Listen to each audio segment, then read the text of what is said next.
Dr. Palvi Aggarwal serves as an assistant professor in the Computer Science Department at the University of Texas at El Paso. Previously, she held a post-doctoral fellowship at Carnegie Mellon University in Pittsburgh, USA. Dr. Aggarwal's research is centered on the socio-technical aspects of cybersecurity.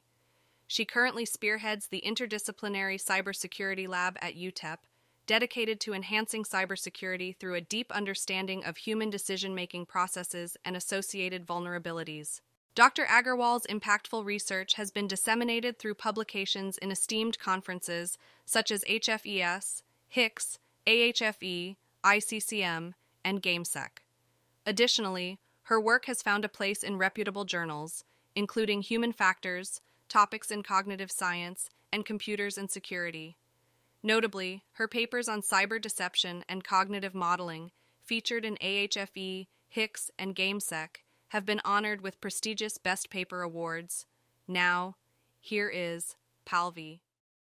Thank you so much for the invitation. I'm very excited to be here. So today I'll be talking about some of the prior work that we have done in the cognitive biases domain, specifically understanding how cyber attackers are also victim of these cognitive biases and what kind of observations we have from some of the empirical studies we have done in the past. So I'm Palvi Aggarwal, assistant professor at University of Texas, El Paso. Prior to that, I was a postdoctoral fellow at Carnegie Mellon University, working with Cote Gonzalez at Dynamic Decision Making Lab. Before that, I was in India, doctoral student at IIT Mandi. That's where my journey towards understanding, human behavior in the domain of cybersecurity started. Because before that, I did my master's in information security, very technical, no clue of how human decision making works. But when I joined as a doctoral student, my advisor was a former student of Cote, so he was well versed with this particular domain, and I was totally confused, like, why do we need to study human when we are talking about cyber? So it took me a while to understand and look at different aspects of how human decision making is actually core of cyber, and why is it very important to kind of stay tuned with how people are making decisions in order to design better defense algorithms or training methodologies and so on. So starting 2015, I have been working in this particular domain of human factors, cognitive science, specifically applied in terms of cybersecurity. So I would start with an overview of our research framework. Uh, the idea here is specifically from the cyber defense perspective that so suppose we have a defense algorithm, how do we know if it is going to work with actual human participants or not? So what we do is we design experimental test beds and deploy these defense algorithms or any kind of manipulations that we are doing in the defense domain, and ask human attackers to participate in these test beds and in experimental games so that we can collect data. The idea behind this interaction is to learn about their decision making patterns, their cognitive vulnerabilities, and so on. But we all know that this is very difficult to gain access to this kind of population so that we have a lot of data. So the idea there is, so can we actually mimic some of these decision-making patterns using cognitive modeling? Can we generate agents who make decisions similar to human attackers? And this has been used, this approach has been implemented in psychology, where human decision making is simulated in various domains. So our idea is, can we use such methods? So for example, cognitive models, specifically instance-based learning models, in order to mimic.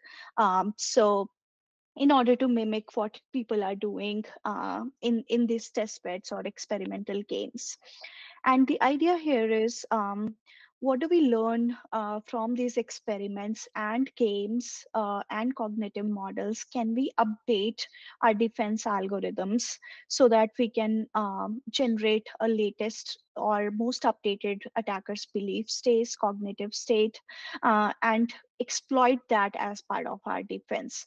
So that's the research framework that we have d- uh, developed in order to collect data and understand human decision making patterns in this particular spectrum of cybersecurity. And again, this is not just applicable to attackers. Even if we want to understand this defenders decision making or user decision making, we follow the similar research framework. The only thing changes is the how do we generate these manipulations which are happening on the defense side. So this could be a training methodology. This could be actually, attackers exploiting in some ways defenders' defense algorithms. So this is a pretty generic research framework that we have been using. Uh, Major component in this one, what are the experimental test beds and games that these participants or attackers are interacting to? So for that, we actually came up with a pretty diverse set of games in order to better understand their decision making. So our idea is, if we study them in a very simplistic and abstract settings, can those, learning lessons be applied into more complex decision making scenarios?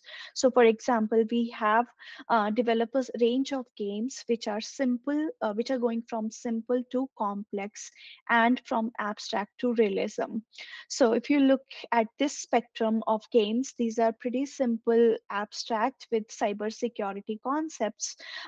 But as we move forward in this particular spectrum, we have another set of games, Hackett, Cyberband, testbeds that we have been using for data collection to provide these simulated testbeds to attackers to make realistic decision making, so that we can actually leverage that how, if we are kind of implementing some of the, let's say, deception methodologies on these test beds, how those are going to be uh, impacting the decision making of attackers. So with that, we use these games in order to collect data from human participants and understand what kind of decisions they are making and so on. So today's talk is focused on cognitive biases, and we all are aware of Teneman and Tversky's work on cognitive biases and understanding how biases and heuristics impact decision making. So, inspired by their work and foundational theories that these researchers have provided us, so we started to investigate if we can find out cognitive biases or heuristics in attackers decision making as well. So just a little bit of background. So cognitive biases are systematic errors in thinking, which people have when they are processing the information or interpreting information around them. So it affects their judgment and decisions. Really depends on how they are interpreting, how they are processing, how they are capturing this information, what is available to them around themselves. So with that, like, why these cognitive biases or heuristics are being used? So we all know that human brain is really powerful, but it has its own limitations. So and these limitations are really rooted from the processing errors, which could be due to memory limitations, attention limitations, how we are attributing certain decisions or certain situations, memory recall, and some mental mistakes. So all these are factors which kind of um, produce these cognitive biases. So the idea is that these biases and heuristics helps brain attempt to simplify information processing. We are often bombarded with a lot of information, and it's not for easy for us to remember everything. So human brain generally creates a heuristic or shortcuts, mental shortcuts, in order to kind of get most out of this particular situation. So we follow these thumb rules in order to make sense of the situations around us, and to make sure that we can reach certain decisions at speed, given there are limited time, limited resources. With that, we want to reach the decisions really fast, or we often are multitasking. So in order to accommodate most of the work, so we try to create those shortcuts, and those shortcuts or heuristics or mental mistakes due to the limitations of brain. Cognitive biases are generated. So I really like this categorization of cognitive biases, based on how much information is provided, how much information is too much information, if information doesn't have enough meaning, if we need to act really fast. So I'll go over a little bit. So suppose we are given too much information. Again, given the limitations of memory, we cannot remember everything which is presented to us. So for example, this particular bias codec is capturing 180 biases. So it's really hard for us to remember everything. So that's why this categorization is a mental shortcut for us, understand, like, okay, this particular bias category explains these kind of biases. So starting with too much information, so we try to cluster or try to categorize data or certain decisions, certain situations, in order to make sense of it. So too much information, so a lot of cognitive biases are generated because we are presented with too much information. Um, so some situations where we don't have enough meaning, a lot of decision makings that we make are under uncertain situation, where we might not have a full story, full picture of what we are trying to do here. Some of the variables are unpredictable, some of the variables may not have the accurate representation. So in those situations, we don't have enough meaning or a lot of uncertainty. So cognitive biases are also generated from those kind of situations. Similarly, in some situations, we need to act really fast. So for example, I go to work every day, I have to for example, conduct research, answer maybe 10 to 15 emails within an hour, and so and also attend some other matters. In those situations, we tend to kind of uh, stay away from the details, and stay focused on what is the immediate outcome or relatable things that is in front of us, in order to make quick decisions. So those, a lot of biases are generated based on these categorization. Um, Another, based on, again, on the memory, that what we should remember. So again, we have limited memory.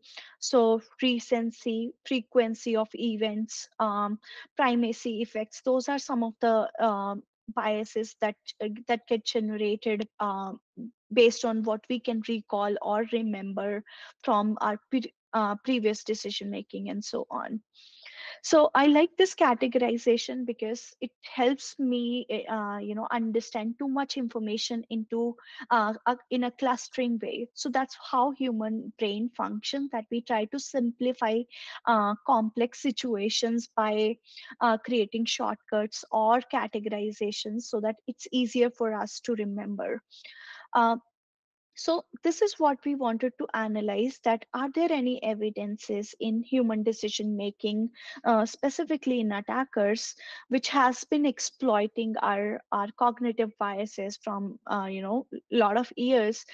So social engineering attacks is one example where attackers are trying to exploit emotional or information presentation, framing effect kind of situations, and take advantage of users in order to fish them in various situations. So can we actually reverse this pattern by exploiting them, by understanding their decision making and cognitive vulnerabilities? So I'm very inspired by some of the work which has been going on cognitive biases and cybersecurity domain, specifically from and these are some of the papers which are really interesting on understanding how these cognitive biases impact maybe incident response teams, red teamers, or is it even possible to conduct realistic experiments and observe some of these biases. So very inspired from existing work. So we started to analyze some of these decision-making vulnerabilities in our data sets. So our question was, what are the indicators of cognitive biases in attackers? And is it possible to take advantage of these cognitive biases so that we can benefit our defense teams, our defense algorithms? Uh, so to do that, we started to investigate two of the biases, default bias and sunk cost fallacy. The reason we started with these two, uh, I'll talk in a little bit about our experimental setup, but the idea was one, these were some of the factors or biases observed in the past by Robert Gutzwiller's group, and found evidences in data. So we started to reinvestigate, like, do our data set exhibit any of these biases? Second reason for selecting these specific biases was really the experimental setup that we had was really in line with observing these kind of vulnerabilities. So default bias is something when people are presented with, let's say, different alternatives, but they tend to choose the default. So for example, when we install a software, we tend to keep the default settings.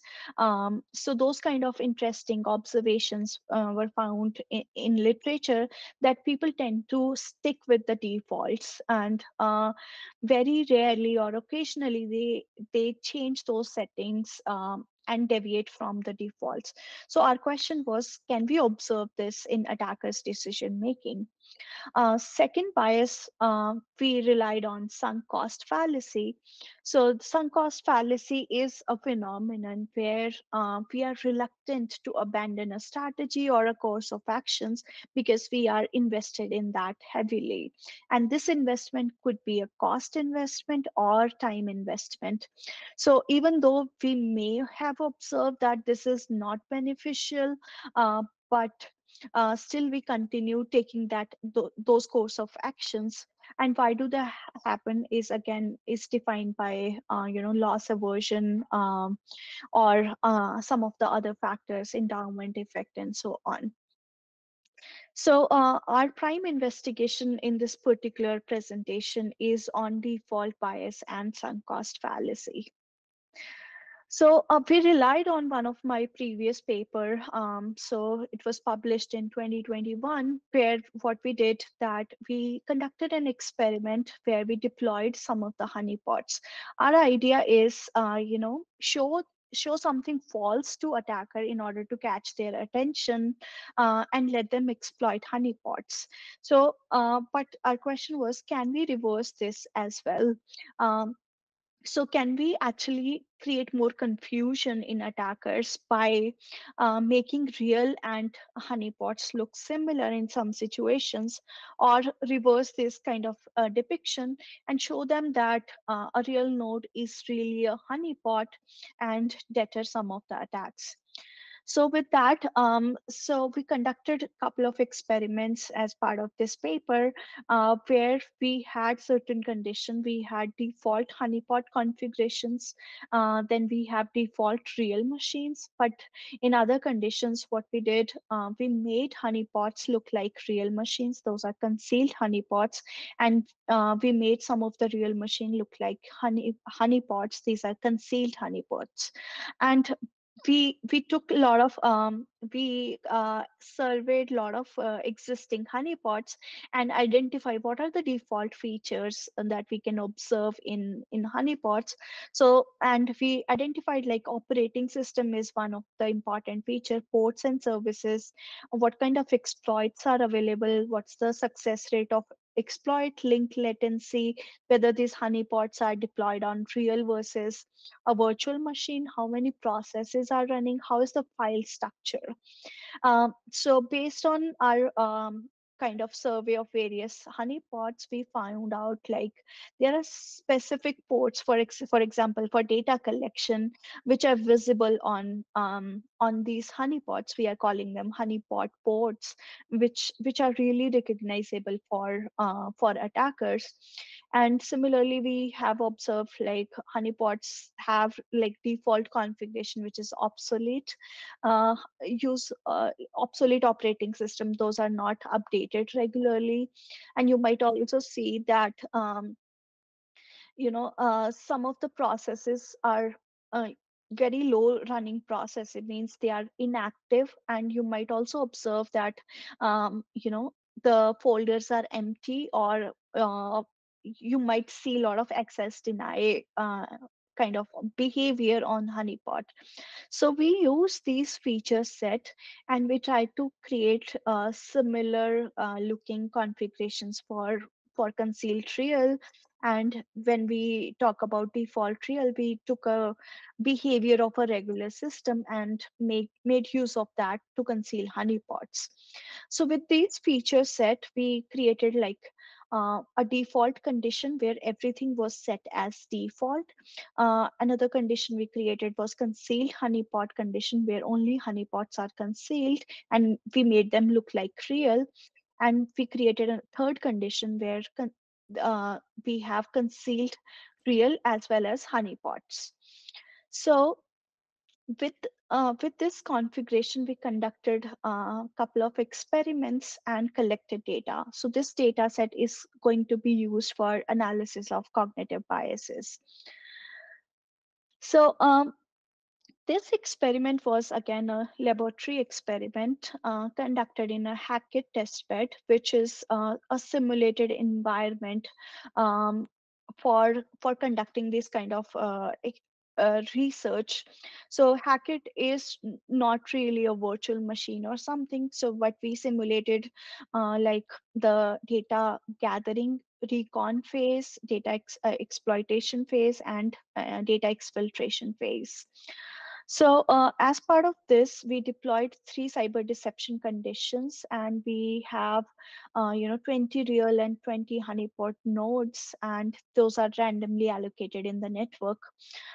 Given again a challenge of conducting such experiments is the data collection. We didn't have a lot of participants, so we end up having approximately, let's say, around 50 participants divided into 3 conditions, and where their goal was to maximize their payoffs. So if they successfully attack a regular node, gain 100 points, otherwise lose 100 points. So participants, the total time for the study was around 60 minutes, and they were paid $12 and up to $10 for the bonus. So 40 nodes, 20 honeypots, and 20 real nodes. And we had the layer topology like subnets. So first subnet was first layer in the subnet was 5 systems, and then each system was connected to 3 additional systems. So this is a little bit detail of how we conducted the experiment. So participants were asked to gather information. So network reconnaissance, where they were asked to scan the network, observe what kind of vulnerabilities exist. If they are interested, they can also gain more information about those vulnerabilities. And then if they are satisfied and made a decision which node to attack, they can go ahead and use exploit. And once the exploit is successful, they can actually explore more in terms of what kind of processes are running, whether this is a virtual machine or a physical machine, look at the file structure and so on. Their goal was to actually fetch a credentials file. So once they're satisfied, like this is not a honeypot or this is a real node, I should fetch the data from this one.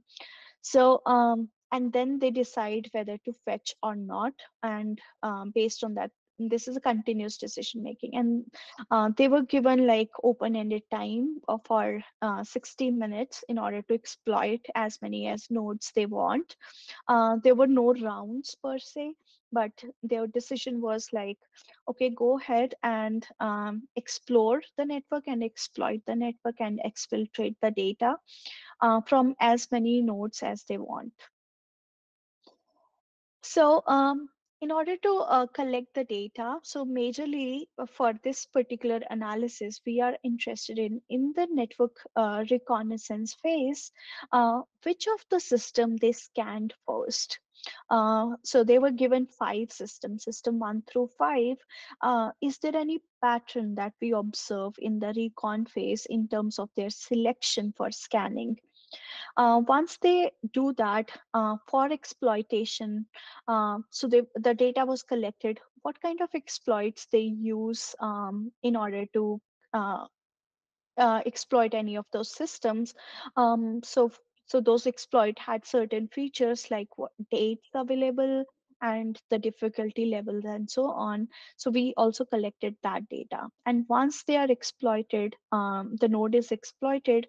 So we collected the data about their use of various commands, looking at the file structure, traversing the directories, whether they are checking anything about running processes or not, check VM, whether they are reconfirming about any behavior of whether the machine is a virtual machine or not before actually exfiltrating the data using SCP command.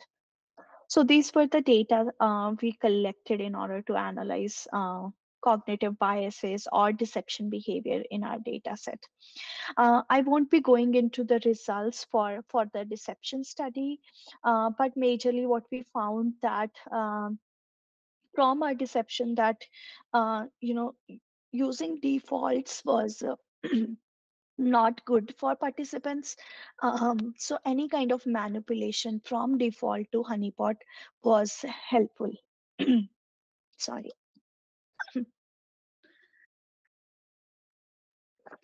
So overall, what we found that when we uh, change the features from default to mimic, so make something like look like honeypot or real, was helpful in our investigation. But going to the cognitive biases. So what you see on my screen is participants' response. So we had 45 participants. So we conducted the experiment into 2 rounds, exactly similar rounds, no difference. So what we observed that when participants started exploring in the network recon phase, even though there was no benefit of selecting any one of those systems, participants end up selecting system 1. And we can see that is approximately 80% irrespective of the rounds. So we attribute this as a default effect, that by default there is a selection of first system, which also exists when such kind of exploitation exercises are presented to participants. So our idea here is This could be a default effect, or we can also attribute as a position effect, which is also observed in attackers' behavior. Um, and how could this be used is really like when we are trying to say understand where to deploy honeypots or any of the deception or decoy related things. Could system one be our first preference? Based on this kind of exploration, we can say that this might be very effective strategy if we have our honeypots deployed at that particular location. And similar observations were also made in past research that people are relying on these kind of numbers, that I'll go with first preference. And we also did some other experiments, uh, follow-up experiments, and we observed similar patterns of default bias or position bias, that people are preferring the first option more often compared to any other. So this was one of the very kind of available biases that we saw in our data set. Another bias that we started to look at is the sunk cost fallacy. So the question is, how do we measure sunk cost fallacy? So in our experimental setup, participants explored the network, gathered like, okay, these are the systems available, and on each system, these are the exploits available. So exploit success rate was probabilistic, meaning that they could also fail when they are launching an exploit. And there was no manipulation on that. There was a 50-50% chance that any exploit will fail or be successful. So what we saw on participants' behavior, that despite of continuous failures, um, do they continue exploiting the same system again and again, because they invested time and effort in this particular scenario. Note that in our game, so we had it time based. So if they are spending more time, that means they are missing the opportunity of being on any other system or gaining more points on other systems. So in this case, time is really money for them, because that's going to cost them points and then eventually reduce their performance incentive. So we attribute this particular fallacy if they continue attacking multiple times despite the failures. So we assume that that's going to be an indicator of sunk cost fallacy. So what you see on screen is the behavior from some selected participants, but we analyzed for this particular phase for 41 participants. So initially we had 45 participants, but 4 of them never kind of reached this stage of exploitation. They just spent entire time on exploration phase.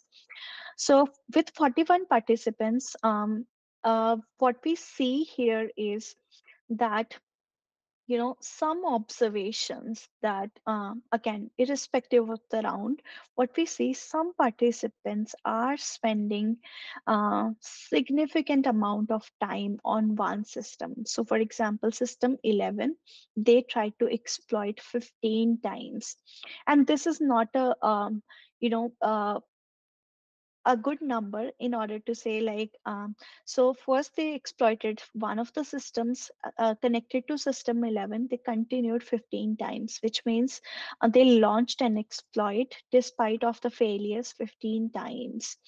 um, we thought this might be maybe valuable to them, or they might be doing because they are earning points and eventually they are successful, but that was not the case. So what we saw, that even in some cases, this participant was gaining 130 points, but another participant who exploited the same system 10 times was actually scoring negative. So it's not, there was no correlation of number of exploits with the score they are gaining. So despite the fact, there are no advantages of exploiting the same system multiple times. We observed due to the time and effort participants spent on a particular system, they continued with that kind of behavior. Um, and this was also observed slightly less in the next round, but we can still see like 7 times exploitation, 5 times, and so on. Our ideal behavior was, if they have, for example, ID 30, so if they are completely unbiased, they will actually kind of spend equal amount of time on all the systems. So this particular participant is really exploring in the initial phase, but then stuck into the sunk cost fallacy. uh, but participant 8 just spent exploration on the first system only. So with that, what we conclude that there is no positive correlation between number of attempts and score. We did the correlation analysis, and the R square was really close to 0. So there was no correlation between the points gained and number of attempts. We still see participants are falling for sunk cost fallacy. So again, this could be explained based on our literature, that people who people are emotionally connected, or based on the kind of investments they have made, they want to make most out of it, and with that, so this kind of behavior could be analyzed. So again, how this could be exploited and could be done in future is really to exploit this behavior um, by deploying honeypots and making them believe that they are gaining access, or they are really successful in there, and let them be victim of this sunk cost fallacy, so that they spend most of their time despite the failures on that particular node. So we observed these patterns, and what we see that on this graph is analysis of all the participants. So x-axis represent how many maximum attempts they made on same system and from how many participants. We observe that there are uh, quite a significant, more than 90% of the participants who attempted the same systems more than 2 times, which is which seems very high, and the distribution seems very high, around 3, 4, and 5 systems. So meaning they are spending, it's not observation only from one particular participant, but this is observed across a significant number of participants, that they are trying to stay on the same systems because of their time and effort. So this particular data set was never created to understand cognitive biases. The initial aim for this study was to understand deception, how it is impacting the decision making of attackers. So, still, the experimental setting was such that we could actually leverage that. Some of the cognitive vulnerabilities were observed in this one, specifically default bias in the reconnaissance phase, and sunk cost fallacy in when they were in the exploitation phase. So, which was nice because of the kind of experimental setting we had. We could observe these biases. We did try to look at other biases as well, but given the insufficient data, we could not conclude many of those findings. So some of the things that we haven't yet analyzed is the exploit. So we only focused on exploration and exploitation. So, but we also have data exfiltration phase, which happens post exploitation.